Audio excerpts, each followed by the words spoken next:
नमस्कार, आपके साथ मैं हूं गौरव अग्रवाल। आप देख रहे हैं अड़ी। पिछले 12 दिन से लगातार संसद की कार्यवाही स्थगित हो रही है। कभी अडानी, कभी सोरोस, तो कभी राज्यसभा के सभापति पर लोकसभा और राज्यसभा में हंगामा हो रहा है। विपक्ष का बड़ा आरोप राज्यसभा के सभापति जगदीप धनखड़ को लेकर है। आरोप है कि सभापति विपक्ष के साथ पक्षपात करते हैं। ऐसे ही आरोप प्रत्यारोप के बीच आज 12वें दिन भी संसद हंगामे की भेंट चढ़ गई। सभापति जगदीप धनखड़ को पद से हटाने के प्रस्ताव वाले नोटिस और सोरोस मुद्दे पर राज्यसभा और लोकसभा में भारी हंगामा हुआ, जिसके बाद कार्यवाही स्थगित कर दी गई। लोकसभा में कांग्रेस ने स्पीकर ओम बिरला को चिट्ठी लिखकर सदन की कार्यवाही सुचारू रूप से चलाने की मांग की। राहुल गांधी ने स्पीकर ओम बिरला से गतिरोध खत्म करने को लेकर मुलाकात भी की। इस बीच संसद भवन परिसर में कांग्रेस ने तिरंगा और फूल लेकर विरोध प्रदर्शन किया।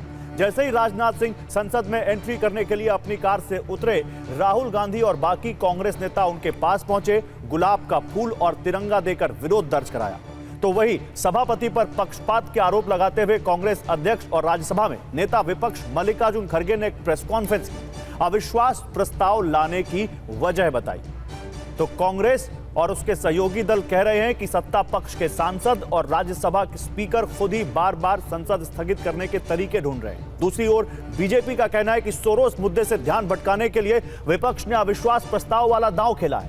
जेपी नड्डा ने तो यहां तक कह दिया कि अविश्वास प्रस्ताव लेकर विपक्ष ने किसानों का अपमान किया है। तो राज्यसभा में सदन के उप नेता प्रमोद तिवारी ने यह कहते हुए पलटवार किया कि विपक्ष को बोलने नहीं दिया जा रहा है। क्या इसका मतलब यह है कि सरकार दलितों का अपमान कर रही है? यह प्रमोद तिवारी ने पूछा। संसद में विपक्षी की तरफ से रूल्स के तहत जो भी महत्वपूर्ण विषय उठाए जाते हैं, उन पर चेयरमैन प्लान्ड तरीके से संवाद, बहस, वाद विवाद नहीं होने देते। बार बार विपक्षी नेताओं को बोलने से रोका जाता है। उनकी निष्ठा संविधान और संवैधानिक परंपराओं की जगह सत्ताधारी दल के लिए है। वे अपनी अगली प्रमोशन के लिए सरकार के स्पोक्स पर्सन बनकर काम कर रहे हैं। मुझे ये कहते हुए कोई संकोच नहीं कि the biggest disruptor in Rajya Sabha is the chairman himself. Simple सी बात है। अदानी पे डिस्कशन नहीं चाहते हैं।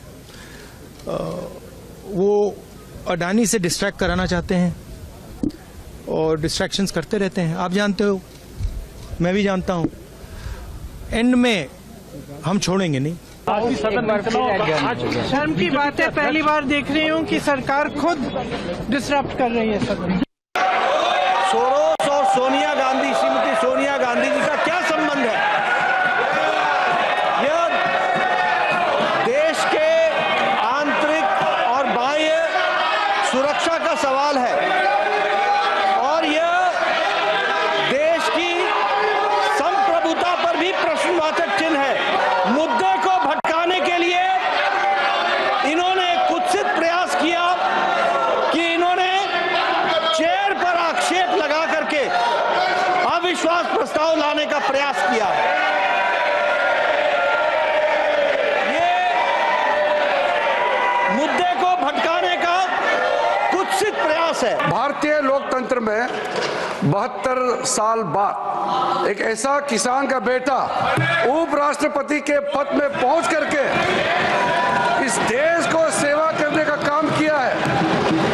और हम शुरू से देख रहे हैं कि विपक्ष के लोग ना लोकतंत्र को मानते हैं, ना चेयर का गरिमा को ध्यान रखते हैं। आप लोगों ने, मैं नाम लेकर कह सकता हूं, टेलीविजन में बाहर जाकर के पब्लिक के सामने में उपराष्ट्रपति का नाम लेकर के आप लोग बेमतलब से आरोप लगाते हैं।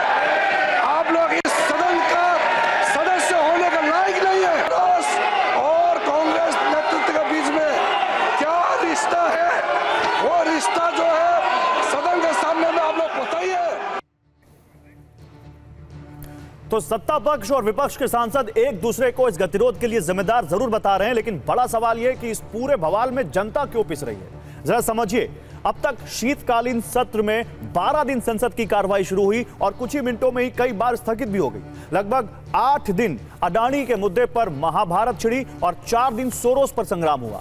इसके अलावा इन सब की वजह से लोकसभा की प्रोडक्टिविटी, हिंदी में कहें तो उत्पादकता, महज 28% रही तो राज्यसभा की उत्पादकता 35%। यहां आपको यह भी पता होना चाहिए कि संसद में 1 मिनट का खर्च करीब 2.5 लाख रुपए होता है, जबकि 1 दिन का खर्च 10 करोड़ रुपए होता है। तो आज के सवाल बहुत सिंपल है लेकिन बहुत ही अहम है। सोरोस, अडानी का या अविश्वास का मुद्दा हो, संसद को ठप करने का प्लान किसका है? राज्यसभा में सबसे बड़ी बाधा सभापति हैं, यह कांग्रेस का आरोप कितना जायज है? क्या उपराष्ट्रपति के खिलाफ अविश्वास प्रस्ताव अपमानित करने की चाल है? और मैं आपको एक बहुत अहम बात बताऊं, अड़ी में जो आज पैनल है वो अपने आप में बहुत सक्षम लोगों का पैनल है और सबसे अहम बात है कि ये सभी लोग हाउस के मेंबर हैं, चाहे अपर हाउस हो या लोअर हाउस हो, ये सभी आते हैं और संसद की अगर कार्रवाई नहीं चल रही तो इनसे अच्छा और कोई नहीं बता सकता। देखिए आपके सामने 3 सांसद दिख रहे हैं। त्रिवेंद्र सिंह रावत साहब दिख रहे हैं, आप लोकसभा के मेंबर हैं, आप उत्तराखंड के सीएम रह चुके हैं। मेरे साथ नरेश बंसल साहब हैं, आप बीजेपी के राज्यसभा सदस्य हैं। मेरे साथ हनुमान बेनीवाल हैं, आप मेंबर ऑफ लोकसभा हैं और मेरे साथ कुछ और लोकसभा के सदस्य थोड़ी देर में जुड़ेंगे। आप सभी का बहुत स्वागत है। त्रिवेंद्र जी, शुरुआत आपसे करता हूं। त्रिवेंद्र जी, 12 दिन अगर संसद नहीं चल रही है तो सत्ता पक्ष की कितनी जिम्मेदारी है? मैं आपसे यह सवाल पूछना चाहता हूं। देखिए, सत्ता पक्ष तो हर समय तैयार है विपक्ष के सवालों का जवाब देने के लिए, विपक्ष से बातचीत करने के लिए, विपक्ष से विमर्श करने के लिए, विपक्ष से सहयोग करने के लिए। लेकिन विपक्ष की स्थिति यह है कि उसको हर बात पर विरोध करना है।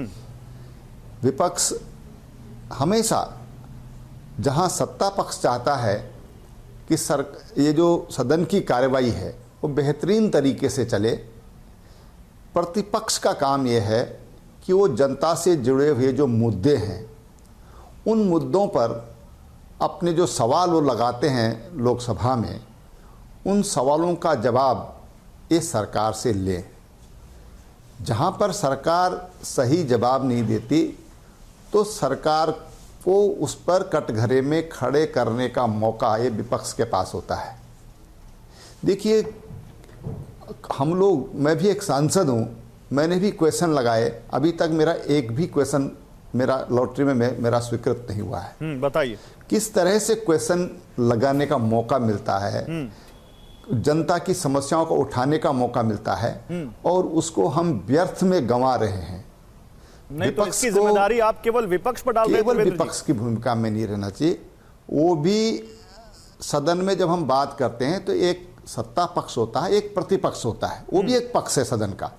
और इसलिए विपक्ष को चाहिए, प्रतिपक्ष को चाहिए कि जो रचनात्मक मुद्दे हैं उस पर वो सरकार को एप्रिशिएट भी करे, और एप्रिशिएट नहीं कर सकते हैं तो जनता के सरोकार से जुड़े हुए जो भी मुद्दे हैं, एक ऐसा मंच है कि जो नहीं, आपने एक बड़ी अच्छी बात बोली त्रिवेंद्र जी, आपने एक बहुत अच्छी बात बोली कि मेरे पास भी सवाल हैं अपने क्षेत्र के और मैं लगा रहा हूं और वो नंबर नहीं आ रहा है उनका। मैं यही सवाल हनुमान बेनीवाल जी के पास लेकर जाऊंगा। हनुमान बेनीवाल जी, आप जन नायक हैं, जनता के प्रतिनिधि हैं संसद में, जनता की बहुत सारी समस्याएं हैं जो आप उठाना चाहते होंगे संसद में।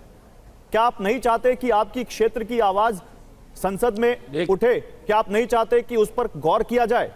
ये डिसरप्शन खत्म क्यों नहीं हो रहा है? देखिए कल हम लोकसभा अध्यक्ष जी से मिले थे। कल हम सिंगल मेंबर पार्टी के प्रेमचंदन जी और हमारे मित्र जो सांसद है यूपी से, हम लोकसभा अध्यक्ष जी से मिलके जी आ रही आवाज, हनुमान जी बोलिए। कल हम लोकसभा अध्यक्ष जी से मिले थे इस संबंध में, और हम जो सिंगल मेंबर पार्टी या छोटे दल हैं, हम सब ये चाहते हैं कि हमें भी बोलने का अवसर मिले। और जो नए एमपी जीत के आए, मैं सेकंड बार एमपी हूँ और मेरे दल का राष्ट्रीय लोकतांत्रिक पार्टी का फ्लोर लीडर भी हूँ मैं। हम ये चाहते हैं कि हाउस चले, और हाउस चलाने की जिम्मेदारी सत्ता पक्ष और विपक्ष की दोनों की बराबर होती है। ठीक बात। लोकसभा अध्यक्ष जी लगातार प्रयास भी कर रहे हैं।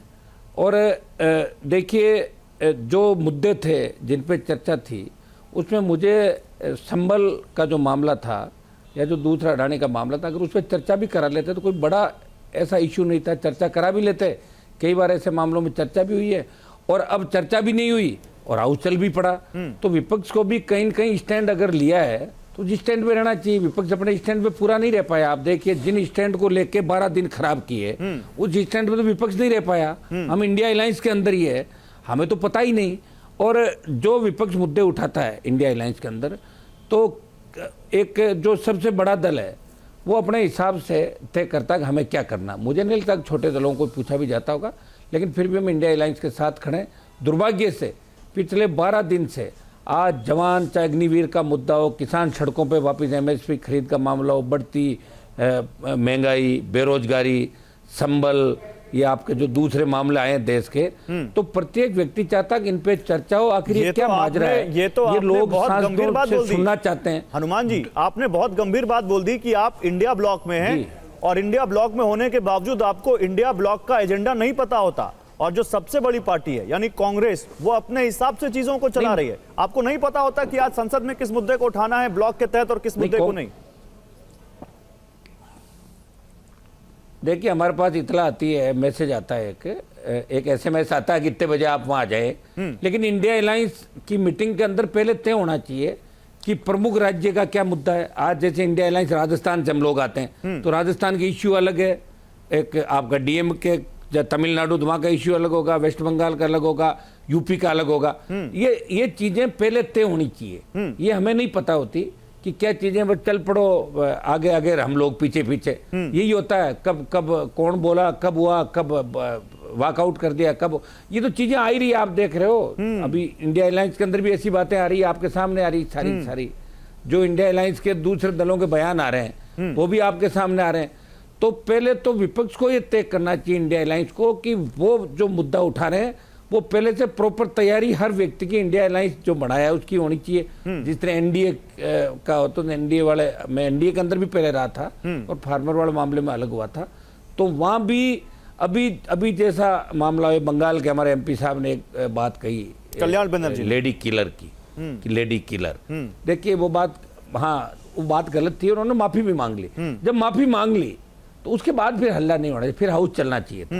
फिर सत्ता पक्ष नहीं चाह रहा कि हाउस चले, तो सत्ता पक्ष ने हाउस को एडजोर्न करवाया।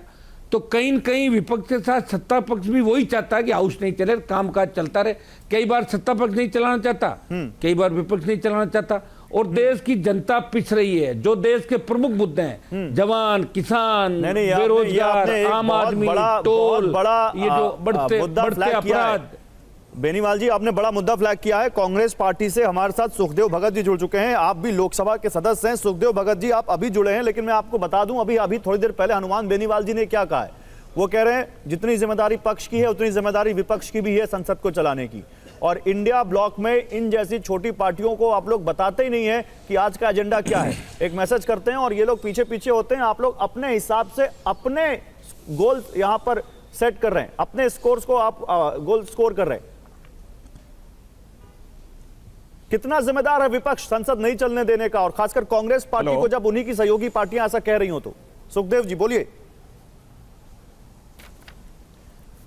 सबसे बड़ी बात यह है कि चाहे हमारे जितने भी सहयोगी लोग हैं, उनके लिए आज भी हमारे किसान की बात करें, संबल की बात करें, अडानी की बात करें, वो हमारे लिए आज भी मुद्दे हैं। और निश्चित रूप से हम कह सकते हैं कि इन मुद्दों के साथ इंडिया गठबंधन साथ है। लेकिन जिस प्रकार के सत्ता पक्ष और मोदी सरकार ने पूरे सदन को उन्होंने छुई मुई व टच मी नॉट लाजवंती पौधे की तरह बना दिया है। जब भी सदन में अडानी शब्द आए, ये हाउस को एडजर्न कर देते हैं। तो ये तो सत्ता पक्ष पलायनवादी दृष्टिकोण से सदन को चलाना चाहती है। लेकिन सदन जब भी चलेगी, ये देश का सर्वोच्च पंचायत है। सुखदेव जी, यही तो सवाल है। सुखदेव जी, यही तो सवाल है। क्या केवल देश में एक अडानी का मुद्दा है? क्या जो हनुमान बेनीवाल जी जिस लोकसभा के क्षेत्र से आते हैं, जिस संसदीय क्षेत्र से आते हैं, वहां के लोगों को और कुछ नहीं चाहिए देश में? उनके मुद्दे नहीं उठने चाहिए? निश्चित रूप से क्या संभल के मुद्दे देश के मुद्दे नहीं है, मणिपुर के मुद्दे देश के मुद्दे नहीं है, किसानों के मुद्दे देश के मुद्दे नहीं है। हमने वो सारी चीजों के बारे सरकार से चर्चा करने की बातें कही, लेकिन मैंने कहा कि ये सरकार निश्चित रूप से ये अपने जवाबदेही से भागना चाहती है और मोदी जी में इतना नैतिक बल नहीं है। उनसे पूछा जाए कि सदन के नेता हमारे पूरे संसदीय ये इस बार सत्र जो चल रहा है उसमें एक दिन आए और आज भी आए तो मुश्किल से 10 मिनट भी नहीं बैठे, तो वो अपनी जवाबदेही से सत्ता पक्ष तो भाग रही है। विपक्ष का काम है सरकार को आइडिया दिखाना और नियंत्रण और संतुलन के माध्यम से हम चाहते उन बातों को रखें। आपसे लगातार आपने सही कहा कि अडानी के मुद्दे के बारे राहुल गांधी जी ने लगातार उन बातों को क्यों उठाया? क्योंकि एक संस्थागत तरीके से कैसे वित्तीय अनियमितता फैलाई जा रही है, चाहे वैश्विक छवि हमारी कितनी इससे प्रभावित हो रही है। एक बात गौरव जी, एक बात मैं बता दूं, एक बहुत पुरानी कहावत है कि पीठ पे लात मारो पेट पे लात ना मारो, लेकिन अडानी के कारण निश्चित रूप से पूरी की पूरी अर्थव्यवस्था और जिस प्रकार प्रधानमंत्री जी के सहयोगी, उनके चाहे विदेश मंत्री हो चाहे उनके वित्तीय सलाहकार हो, जिस प्रकार फंडिंग की बात, जो विदेशी कनेक्शन के बात उन्होंने कहे, जो सोरोस की बात कहे, आज वो बताएं, उसके बारे में चर्चा करें। अच्छा ठीक है, एक मिनट सुखदेव जी, नरेश बंसल जी हैं बीजेपी से। नरेश बंसल जी सुनिए क्या कह रहे हैं। आप तो राज्यसभा में ही है ना, आप लोग, ये लोग तो राज्यसभा में, ये लोग मतलब विपक्ष तो राज्यसभा में सभापति के खिलाफ अब तो वहां पर प्रस्ताव भी ले आया है, अविश्वास प्रस्ताव। मैं आपसे जानना चाहता हूं, क्या कोई सहमति बनने का कोई तरीका ही नहीं है क्या नरेश जी? वो अदानी लाते हैं तो आप जॉर्ज सोरोस ले आते हैं, 8 दिन वो नहीं चलने देते तो 4 दिन नरेश बंसल जी से 4 दिन सोरोस पे संसद नहीं चलती है। आप बताइए, मैं आपको एक डेटा मैंने जो दिखाया मैं फिर से बताता हूं अपने लोगों को। नरेश जी, आप समझते हैं इस चीज को, प्रति मिनट 2.5 लाख रुपए खर्च होते हैं, 10 करोड़ रुपए लगभग एक दिन का खर्च आता है। 12 दिन संसद नहीं चली, 120 करोड़ तो यही हो गया खड़े खड़े। बताइए सर, कौन है इसका जिम्मेदार? निश्चित रूप से संसद चलनी चाहिए, संसद में जनता के मुद्दे उठने चाहिए। जनता ने हम सबको संसद में इसीलिए भेजा है, लेकिन विपक्ष इस पर अड़ा रहता है, विपक्ष उसमें बाधाएं उत्पन्न करता है, चलने नहीं देता। और जब विपक्ष से कोई सवाल पूछा जाता है तो उसका कोई जवाब नहीं आता और फेक नैरेटिव लेकर के विपक्ष चलता है। अब हम पूछ रहे हैं कि भाई सोरोस और सोनिया में क्या रिश्ता है, बताइए। सोनिया जिसकी को चेयरपर्सन है, वो फाउंडेशन कहता है कि कश्मीर अलग देश होना चाहिए, और वो उसकी को चेयरपर्सन क्यों है? उनको बताना चाहिए फंडिंग कहां से है उसकी। डीप स्टेट और सोरोस के यहाँ से जो फंडिंग है, उन संगठनों से इनका क्या रिश्ता है? सवाल तो आप 4 दिन से पूछ रहे हैं, नहीं लगाया। बंसल साहब ने सवाल तो आप 4 दिन से पूछ रहे हैं। सर सुनिए मेरा सवाल, ये सवाल तो आप 4 दिन से पूछ रहे हैं, उससे पहले 8 दिन का हिसाब कौन देगा? ये सवाल तो आप 4 दिन से पूछ रहे हैं, उससे पहले 8 दिन संसद क्यों नहीं चली? उससे पहले का भी यही देंगे, उससे पहले इन्होंने नहीं चलने दी ना। आप देख रहे हैं, रोजाना की कार्रवाई देखते हैं, ये चलने नहीं देते। संवैधानिक पद पर बैठे हुए उपराष्ट्रपति जी जो सभापति है राज्यसभा के, उनके ऊपर ये फेक आरोप लगा रहे हैं। लोकतंत्र के इतिहास में 72 साल में पहली बार इस प्रकार का आरोप लगाया गया कि जो इनके मन की बात ना हो तो ये सुप्रीम कोर्ट में विश्वास नहीं करते, ये संविधान में विश्वास नहीं करते, ये प्रक्रिया में विश्वास नहीं करते, संवैधानिक पदों के लोगों का अपमान करते हैं। इनका लोकसभा में विश्वास नहीं, राज्यसभा में विश्वास नहीं, इनका एक ही चीज में विश्वास है कि एक खानदान जो लंबे समय तक प्रधानमंत्री जिस परिवार में पैदा हुए लोग रहे, उन्हीं का अधिकार केवल प्रधानमंत्री जवाब दीजिए सुखदेव भगत साहब, जवाब दीजिए। बन गया तो इनको बर्दाश्त जवाब नहीं है। सुखदेव भगत जी जवाब देंगे आपकी बात का? सुखदेव भगत जी जवाब देंगे? मैं नरेश जी की बात को बहुत गंभीरता से सुन रहा था। नरेश जी, एक बात केवल आप बता दें, आपने जो सोनिया गांधी जी का नाम लिया, सबसे पहले प्रधानमंत्री जी बताएं, उनके सहयोगी विदेश मंत्री जयशंकर जी के बेटे का क्या संबंध है सोरोस से, वो जरूर बताएं। एक दूसरी बात, प्रधानमंत्री जी की वित्तीय सलाहकार शमिका रवि उनसे ग्रांट लेती है, पहले इनको क्या उनके बारे, अगर ये जो सोरोस की बात कर रहे हैं, अगर उनका भारत विरोधी गतिविधि में है तो उनकी आर्थिक गतिविधियां भारत में कैसे चल रही है? 56 इंच का सीधा क्या वो पेपर टाइगर है आपके मोदी जी? तो सबसे पहले तो जवाबदेही आपकी होनी चाहिए। दूसरी बात, जिस सभापति के बाद जो आज आजादी के बाद अगर नो कॉन्फिडेंस मोशन लाने की बात है तो ये बहुत दुख के साथ इस बात को कहना पड़ रहा है कि इस आसन में विराजमान व्यक्ति को निष्पक्ष होना चाहिए। वो पंच परमेश्वर होता है, लेकिन पूर्वाग्रह से ग्रसित होके अगर जन मुद्दों के लिए अगर हम कोई बात रखना चाहे, मल्लिकार्जुन खड़गे जी ने आर्टिकल 267 नियम के तहत उन्होंने चर्चा की मांग की, आप रिजेक्ट कर देते हैं। आप इनसे पूछे ना, सदन की बात कर रहे हैं, सदन को ये हमने कहा है कि लाजवंती बना दिया है, छुई मुई का पौधा बना दिया है, छुई मुई का पौधा बना दिया है, छुई मुई का पौधा बना दिया है, ये कह रहा है विपक्ष। त्रिवेंद्र सिंह रावत साहब, ओके एक मिनट बंसल साहब आ रहा हूं। त्रिवेंद्र सिंह रावत साहब जी, क्या कह रहा है विपक्ष? सुनिए, आपके सामने इसी पैनल में 2-3 तरह की बातें हैं, लेकिन उसमें एक जो सबसे बड़ी बात यह है कि आप विपक्ष के साथ कोऑर्डिनेशन नहीं बना पा रहे हैं। टच मी नॉट बना दिया सदन को, एक नाम आता है और आप लोग तुरंत सदन पे हो हल्ला करने लगते हैं, वो ये कह रहे हैं। और त्रिवेंद्र सिंह रावत साहब, क्योंकि आप तो सत्ता में भी रह चुके हैं, विपक्ष में भी रह चुके हैं, आप बताइए, अगर संसद नहीं चल रही है तो कोऑर्डिनेशन का जिम्मा तो सरकार का है ना। आप विपक्ष के साथ एक बैठक भी करते हैं, कोऑर्डिनेशन मीटिंग भी होती है, और उसके बाद फिर ये ढाक के 3 पात सब कुछ। देखिए, विपक्ष जो है वो विपक्ष की भूमिका में नहीं, वो विरोध पक्ष की भूमिका में है। उसको हर बात का विरोध करना है, ये दुर्भाग्य है। ये सदन के प्रति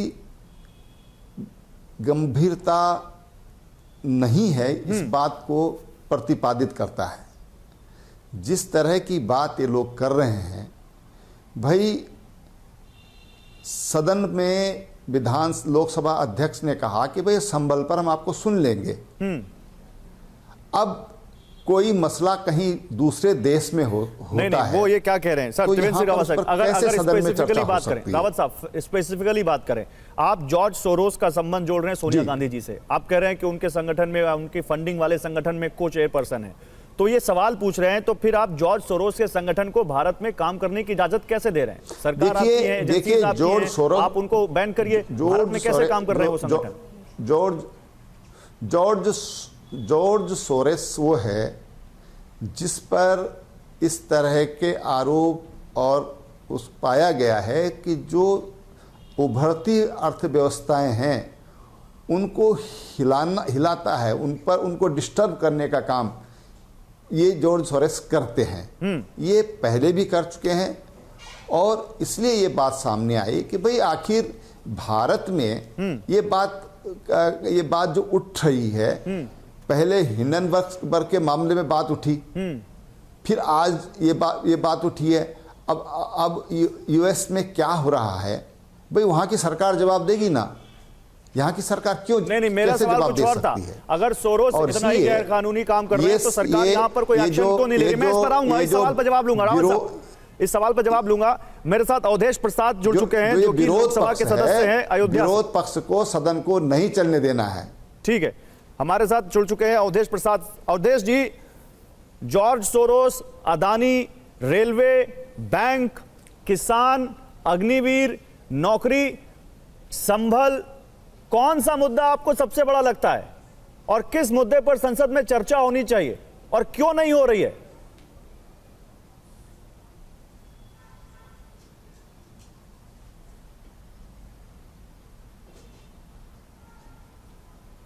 अवधेश जी, आवाज आ रही है आप तक मेरी? लगता है अवधेश जी तक आवाज नहीं जा रही। ठीक है, तब तक सुखदेव भगत जी आप रिएक्शन दीजिए, फिर अवधेश जी के पास आता हूं। सुखदेव जी बोलिए। यस, अभी मैं बात सुन रहा था, मेरा बहुत साधारण सा प्रश्न है, अगर जॉर्ज सोरोस भारत विरोधी गतिविधि में है तो उनकी आर्थिक गतिविधियां भारत में कैसे चल रही है? मोदी जी बताएं कि जो इनके कैबिनेट के मंत्री जी, मैंने एक सवाल जो अभी पूछा था सुखदेव जी बेटे का क्या संबंध है? मैंने एक सवाल जो अभी नरेश जी से पूछा था वही आपसे पूछ रहा हूं। जॉर्ज सोरोस का आरोप बीजेपी 4 दिन से लगा रही है, उससे पहले 8 दिन संसद क्यों नहीं चली? मैं आज भी कह रहा हूं कि मोदी जी के सरकार के पूरी कैबिनेट सरकार में इतना नैतिक बल नहीं है कि जन मुद्दों को लोग यहां पे सदन में जवाब दे सके। यही एक कारण है। मैंने कहा कि जब सदन शुरू होता है एक नैरेटिव, फॉल्स नैरेटिव सेट करने का प्रयास किया जाता है। आपको मैं बता दूं, ये मीडिया पार्ट की बात करते हैं, उन्होंने क्या सफाई दिया फ्रांस का, जिसके उद्धृत ये कर रहे थे। इसलिए जरा व्हाट्सएप यूनिवर्सिटी से ध्यान कम दे और किसी को डिफेम करने का प्रयास ना करे। ठीक है, तो चलिए आप ही के सहयोगी हैं, समाजवादी पार्टी के सांसद हैं अवधेश प्रसाद। शमिका रवि कौन है? नहीं, आप ही के सहयोगी हैं, समाजवादी पार्टी के सांसद हैं अवधेश प्रसाद, वो भी जुड़ चुके हैं, उनका भी व्यू लेते हैं। अवधेश जी, आवाज आ रही है मेरी आप तक? अवधेश जी सुन पा रहे हैं मुझे?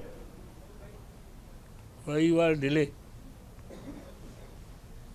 कोई बात नहीं, डिले है तो भी कोई बात नहीं। अगर आप मेरी आवाज सुन पा रहे हो तो मैं आपसे जानना चाहता हूं, संसद अगर नहीं चल रही है तो आपकी सहयोगी जो मुद्दे उठा रही है या विपक्षी जो सरकार है जिस मुद्दे पर लगातार विपक्ष को घेर रही है, उसके अलावा क्या कोई और मुद्दा नहीं है जिस पर चर्चा हो सके? क्या जिस मुद्दे को आप उठा रहे हैं, किसानों का मुद्दा, अग्निवीर का मुद्दा, रेलवे का मुद्दा, बैंक का मुद्दा? I am very hurry. बोलिए अवधेश जी।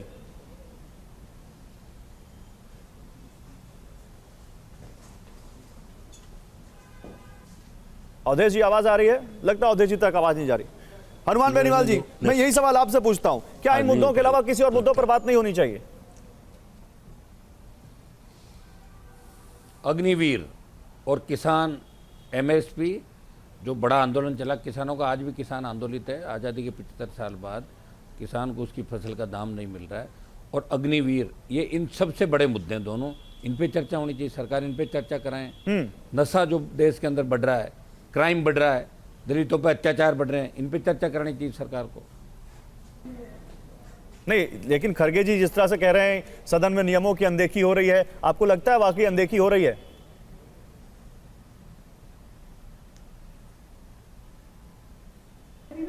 हनुमान जी आपसे पूछ रहा हूं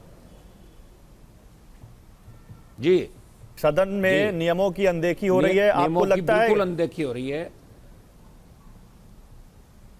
देखिए, सरकार चाहे तो चर्चा करा सकती है, सरकार चाहे तो सदन को भी चला सकती है।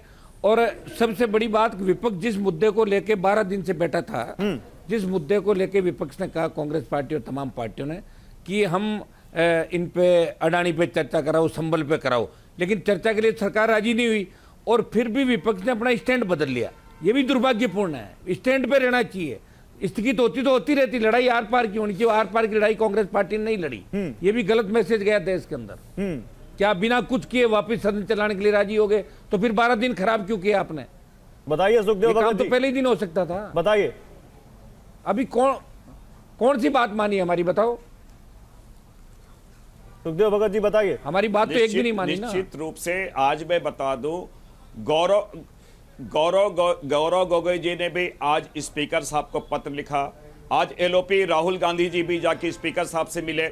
हमें एक चीज बताइए, संसद जब भी चलेगा उसमें कुछ मर्यादाएं होती हैं, और संसद जब भी चलेगा सर, आप गंज का मुंह दूसरी तरफ मोड़ दे रहे हैं। जिस प्रकार आपकी तरफ गंज का मुंह है इस वक्त, आपकी तरफ है, आपसे पूछा जा रहा है आपकी सहयोगी पार्टियों की तरफ से। और जब अदानी का मुद्दा उठाते हैं तो ना टीएमसी आपके साथ होती है और ना आपके साथ होती है वहां पर आपकी जो सबसे बड़ी सहयोगी है समाजवादी पार्टी।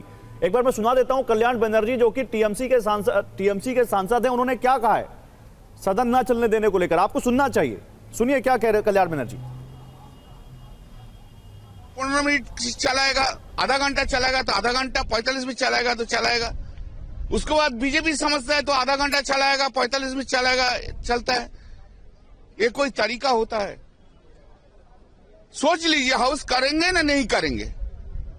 कांग्रेस और बीजेपी सोच के आइए, हाउस करेंगे कि नहीं करेंगे। बताइए सुखदेव जी, जब आप चाहेंगे तो आधा घंटा चलेगा, जब बीजेपी चाहेगी तो आधा पौन घंटा चलेगा। वो आपको भी कटघरे में खड़ा कर रहे हैं सदन नहीं चलने देने को लेकर, आप ही के सहयोगी हैं। निश्चित रूप से सबसे बड़ी बात यह है कि जो भी माननीय सदस्य हैं उनकी अपने विचार है, लेकिन आज भी हम अपने मुद्दों पे कायम हैं। आपके सहयोगी हैं, पहले भी थे, टीएमसी और समाजवादी पार्टी इंडिया ब्लॉक में आपकी सबसे बड़ी सहयोगी है। अपना के रही है कि नहीं है रूप सर? से है। और है और वो भी हमारे साथ खड़े हैं। और जिस मुद्दे पर आप संसद में हंगामा कर रहे हैं उस मुद्दे पर आपके साथ नहीं खड़े हैं और बाधित वो सत्ता पक्ष के द्वारा बाधित की जा रही है। नहीं, जिस मुद्दे पर आप संसद को में हंगामा कर रहे हैं, जिस पर आप पे आरोप लगाया जा रहा है कि आप संसद नहीं चलने दे रहे हैं, वो उस मुद्दे पर भी आपके साथ नहीं खड़े हैं।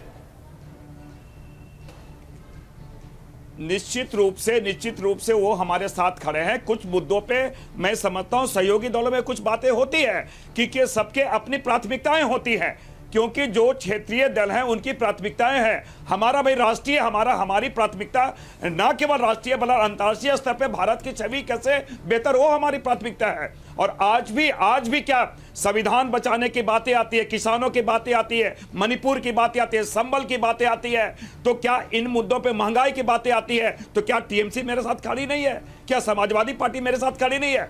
हम तीन सारे मुद्दों पे चर्चा करने चाहते हैं, लेकिन मैंने कहा यहाँ पे हो क्या रहा है कि भारतीय जनता पार्टी ने वो सारे के सारे उनमें इतनी नैतिकता नहीं बची है कि जन मुद्दों को लेके वो हमारा सामना कर सके। इसलिए मैंने टच मी नॉट वाली जो बात मैंने कही है, छुई मुई की बात की है कि ये जहां राहुल गांधी जी ने अडानी शब्द किया, ये हाउस एडजर्न कर देते हैं और नए नए बहाने तलाशते हैं। नरेश बंसल जी, क्या दिक्कत है अगर सरकार ये विपक्ष से बात करके वो जो मुद्दे चाहते हैं उन पर डिस्कशन कर ले, तो दिक्कत क्या है? कहां मामला नहीं सुलझ रहा है? मैं आपको जरा 2-3 बातों का जो सुखदेव जी ने कहा है उसका उत्तर दे दूं। आपने पूछा 8 दिन तक इन्होंने क्यों बाधित रखा।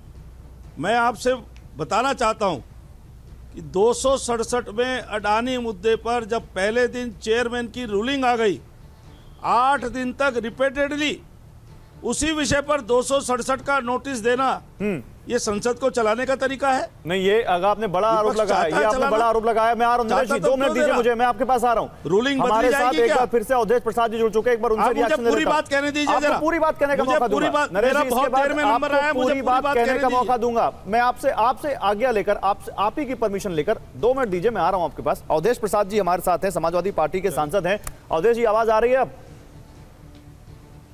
हाँ, पूरी तरह से।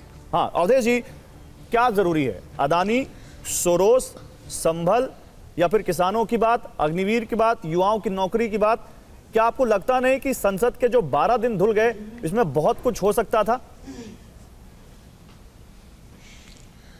देखिए, ऐसा है कि 25 नवंबर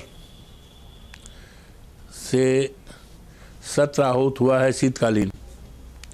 आज हम आपसे बात कर रहे हैं, आज 11 दिसंबर है और ये जो लोकतंत्र का मंदिर है, बहुत बड़ा मंदिर है।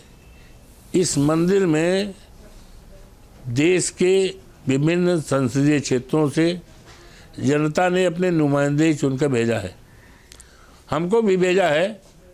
देवतुल्य मतदाताओं ने फैजाबाद लोकसभा से, मर्यादा पुरुषोत्तम राम की धरती से। तो बड़ी बड़ी उम्मीदें होती हैं। आज देश के सामने बड़ी बड़ी समस्याएं हैं। आज देश के सामने महंगाई है, आज देश के सामने बेरोजगारी है।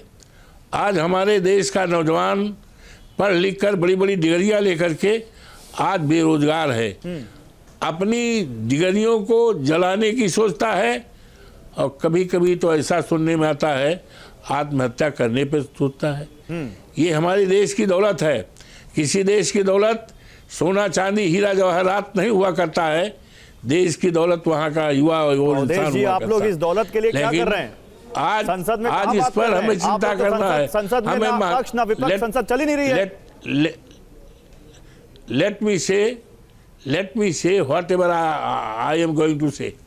तो ये महंगाई का सवाल है और ये बेरोजगारी का सवाल है। बाबा साहब भीमराव अंबेडकर के संविधान को बचाने का सवाल है। आज जो संविधान की जो प्रिम्बिल है, जिसमें है be the people of India, और उसमें तमाम धर्मनिरपेक्षता और समाजवाद, और इस बात को 26 नवंबर को अडॉप्ट किया गया है 49 में।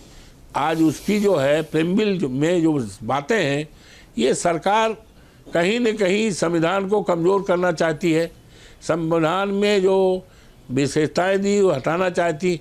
आज उसके बचाने का सवाल है, महंगाई का सवाल है, और देश में ये हमारे देश की जो दौलत है उसको सरकारी नौकरी देने का सवाल। सर आज मैं अवधेश जी हमारे आपसे यही पूछ सेना रहा हूं। का- अवधेश जी मेरा सवाल सुन लीजिए, मुझे लगता है सवाल पर रहेंगे तो ज्यादा अच्छे से क्लैरिटी आएगी। मैं ये पूछ रहा हूं संविधान कैसे मजबूत होगा, सदन में चर्चा करके या सदन ऐसे ही डिस्टर्ब करके? लोगों को नौकरी कैसे मिलेगी, लोगों के हितों की बात कैसे होगी? सदन में चर्चा करके या ऐसे ही संसद को भंग करके? ऐसा है, संसद को चलाने की जिम्मेदारी सत्ता की है और विपक्ष की है, दोनों की है। विपक्ष अपनी बात रखना चाहता है और जनहित के मुद्दे को रखना चाहता है, तात्कालिक समस्याओं को रखना चाहता है, लेकिन ये सरकार जो है, ये सरकार अपनी कमियों को, अपनी कमजोरियों को, वीकनेस को छिपाने के लिए संसद का जो सत्र हमारा चल रहा है उसमें चर्चा नहीं होने देना चाहता, क्योंकि समझता है कि जब सत्र में चर्चा होगी, सदन में चर्चा होगी, तो हमारी महंगाई की चर्चा होगी और संबल की चर्चा होगी और बेरोजगारी की चर्चा होगी। तो इन सब से मुंह छिपाने के लिए ये संसद को नहीं चलने दे रहे हैं। एक चीज मैं पूछना चाहता हूं अवधेश जी, मैं आपसे एक चीज पूछना चाहता हूं। कल्याण बनर्जी आप ही के सहयोगी पार्टी के, जो कि इंडिया ब्लॉक में है, टीएमसी, उसके सांसद है, और उन्होंने बीजेपी को भी जिम्मेदार ठहराया है और कांग्रेस पार्टी को भी जिम्मेदार ठहराया है, और कह रहे हैं कि सदन कांग्रेस और बीजेपी की इच्छा के अनुसार चलता है। कांग्रेस और बीजेपी को यह तय करना चाहिए कि वो सदन चलाना चाहते हैं या नहीं। आप इसको सही मानते हैं और आप मानते हैं कि जितनी जिम्मेदार बीजेपी है उतनी जिम्मेदार कांग्रेस भी है इस सदन के न चलने देने को लेकर? देखिए, मैंने तो आपके सामने कह दिया ना कि सदन चलाने की जिम्मेदारी सत्ता पक्ष की है और विपक्ष की है। सत्ता पक्ष की ज़्यादा है, लेकिन कहीं न कहीं आप अगर ठंडे दिल से सोचेंगे तो सत्ता पक्ष की तरफ ही ये हो रहा है कि सदन न चले, क्योंकि सत्ता पक्ष की तरफ से ये लग रहा है कि अगर सदन चलेगा तो महंगाई पे चर्चा होगी, संबल पे चर्चा होगी, और जो इस प्रदेश में, हमारे उत्तर प्रदेश में 9 विधानसभाओं का उपचुनाव हुआ है, बड़े पैमाने पर धांधली हुई है। वैसे तो चुनाव होना चाहिए था 10 विधानसभाओं में। एक विधानसभा हमारी है मिल्कीपुर की, जहां से वहां के देवतुल्य जनता ने हमको एमएलए बनाया था। हमने जब इस्तीफा दिया तो वो सीट खाली हुई। इस सीट पर हमारे नेता माननीय अखिलेश जी ने हमारे बेटे अजीत प्रसाद को कार्यकर्ताओं के सर्वसम्मत राय से उसको उम्मीदवार घोषित किया है।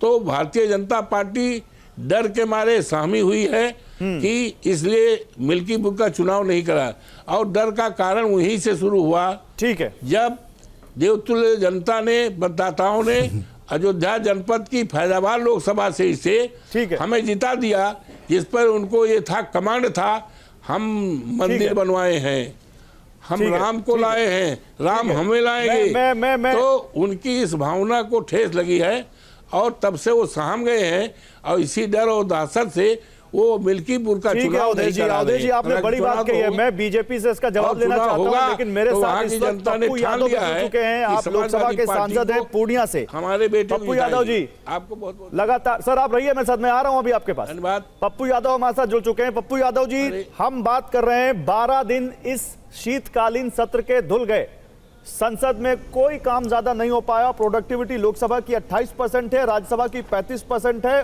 और इतने सारे बिल, जिसमें 13 बिल हो सकते थे पुराने, 5 नए विधेयक जिन पे काम हो सकता था, एक आध को छोड़कर काम नहीं हो पा रहा है। क्या जनता को यह सब नहीं चाहिए पप्पू यादव जी?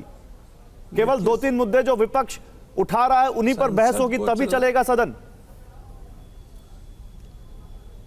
संसद की जिम्मेदारी क्या होती है? संसद, सत्ता पक्ष की जिम्मेदारी होती है चलाना, विपक्ष की जिम्मेदारी होती है मुद्दों को उठाना, मुद्दों पे चर्चा करवाना और देश की आवाज बनना। देश की जो प्रमुख मुद्दे हैं, चाहे 1.5 साल से लगातार मणिपुर की घटना, दुनिया के हिस्ट्री में कोई भी देश में आज तक इतनी लंबी, इतनी बड़ी घटना, 2 समुदाय के बीच लगातार बलात्कार, लगातार हत्या। मेरे पास स्पेशल टास्क फोर्स है, आर्मी है, सब कुछ है, लेकिन हमारी नीयत सही नहीं है, नीयत से नहीं है, हम कमज़ोर हैं। हम मुद्दे पर बात नहीं करते हैं, हम फार्मर्स के मुद्दों पर बात नहीं करते हैं। हम जब जब कोई मुद्दा लाते हैं किसान के, तब भी आप कहते हैं क्या यही मुद्दा है। जब हम मुद्दे लाते हैं देश के स्वाभिमान, सम्मान की, इकोनॉमी की बचाने की, जब हम बात करते हैं अदानी की, तो भैया अदानी मुद्दा छोटा मुद्दा तो है नहीं, जिसके चलते पूरे बांग्लादेश के में बिजनेस को बचाने के लिए और बांग्लादेश के पीएम को शेल्टर दिया गया। 33% स्टॉक है वहाँ, और एक तरफ हल्ला ही करवाते हैं कि वहाँ हिंदू पर हमले हो रहे हैं। जिस बांग्लादेश को इंदिरा गांधी जी ने पाकिस्तान में बिना गोली चलाए हिंदुस्तान का सबसे प्रिय दोस्त बना लिया और पाकिस्तान को औकात बताया, उस बांग्लादेश में दो तरह के विचारधारा। एक तो बांग्लादेश भारत का सबसे अच्छा दोस्त है, और हम जब उसकी इकोनॉमी बढ़ रही थी तो हम वहाँ पूरा देश हमारा बिजनेस के लिए रास्ता खुला और हमारे व्यापार, हमारे बिजनेस वहाँ डेवलप किए। हम लोग गए, वही बात कह रहा हूँ।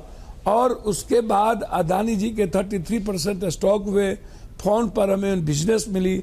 आज जब वहाँ के सनातन विचारधारा वाले हिंदू पर हमले हो रहे हैं, तो आप कहते हैं आप आर्मी भेजिए, आप उसको रोकिए। कौन रोक रहा है? आप अपने बिजनेस दोस्त को बचाने के लिए आप वहाँ पर कमजोर तबके पर हमला कर रहे हैं। आप तो मुद्दा दूसरी बात, जब हमारा व्यापार वहाँ बढ़ता है, मुद्दे पर तो आप बात नहीं कर रहे हैं, हंगामा कर रहे हैं। आप तो मुद्दा कर रहे हैं कि भाई सोरोस का कनेक्शन सोनिया जी से क्यों जोड़ा जा रहा है। आप तो हंगामा इस बात पे कर रहे हैं कि अदानी के मुद्दे पर चर्चा क्यों नहीं हो रही। मेरी बात तो सुनिए, मेरी बात वही अदानी के मुद्दों की ही बात कर रहा हूँ। दूसरी तरफ, एक तरफ हमारा देश वहाँ व्यापार के लिए जाता है, और बांग्लादेश के जब हमारे गरीब लोग रोटी के खाने के लिए वहाँ यदि हिंदुस्तान आते हैं तो हम उसको रोहिंग्या बना देते हैं। तीसरी चीज, एक बात याद रखिए, आप जीजा जी, कोयला जी, 2G, 3G, आप कई जी को भूल गए हैं। आप उन मुद्दों से भटकते रहते हैं, और जब हम सरकार को चलाना चाहते हैं तब सरकार सारस एक मुद्दा लाता है अदानी के मुद्दों को ढकने। सारस का एक कंपनी नहीं, एक स्कूल नहीं, एक यूनिवर्सिटी नहीं, जिस यूनिवर्सिटी में सबके बच्चे पढ़ते हो, जिस यूनिवर्सिटी में बीजेपी से लेके, सुन लीजिए, जब आप बुलाएं तो सुनिए, आप खुद कंप्लीट कीजिए उस मुद्दे को उठाते हैं, आप छेड़ते हैं। आप तो वही तो मैं कह रहा हूं, आप उस मुद्दे को ला करके आप विपक्ष के एलओपी को गद्दार कहेंगे। आप सदन की गरिमा को, कोई आपको कहा आप अदानी के दोस्त है, एक मुद्दा अलग है। कोई भी व्यक्ति सारस, कोई भी किसको वो पैसा शेयर कर रहा है, किसको नहीं शेयर कर रहा है, बहुत सारी कंपनी चीजों में शेयर है, और उसको आप राहुल गांधी जी से जोड़ेंगे, जो आदमी देश की डेमोक्रेसी के लिए 4000 10,000 किलोमीटर चलता हो। तो अगर आरोप अगर कोई लगा रही है तो आप चाहते नहीं कि इसकी जांच हो। अगर राहुल गांधी पर या सोनिया गांधी जी पर या कांग्रेस पार्टी पर यह आरोप लग रहा है, मैं नरेश बंसल जी से पूछ लेता हूं। नरेश बंसल जी, पप्पू यादव क्या कह रहे हैं? कह रहे हैं कि आप लोग, आप खुद सत्ता पक्ष की जिम्मेदारी ज्यादा है, आप लोग नहीं चलने दे रहे। सुनिए, पप्पू यादव जी आपके सामने बोल रहे हो। तमाम तरह के आरोप उन्होंने गिना दिए कि अगर एक बिजनेसमैन से वो लिंक जोड़ते हैं सरकार का, तो आप दूसरा आरोप ले आते हैं और एलओपी को आप गद्दार जैसे शब्दों का इस्तेमाल करते हैं, जो कि बहुत गलत है। मुझे बताइए, अभी सुखदेव जी ने भी कहा कि हर सेशन से पहले कोई ना कोई नैरेटिव लाया जाता है। पिछले 4 सेशन से मैं देख रहा हूं कि संसद चलने वाली होती है तब कोई फेक नैरेटिव, कभी हिंडनबर्ग, कभी पिगासस, कभी अडानी, 2 सेशन लाए जाते हैं देश की इकोनॉमी को नुकसान पहुंचाने के लिए और संसद को बाधित करने के लिए, संसद को बाधित करने के लिए।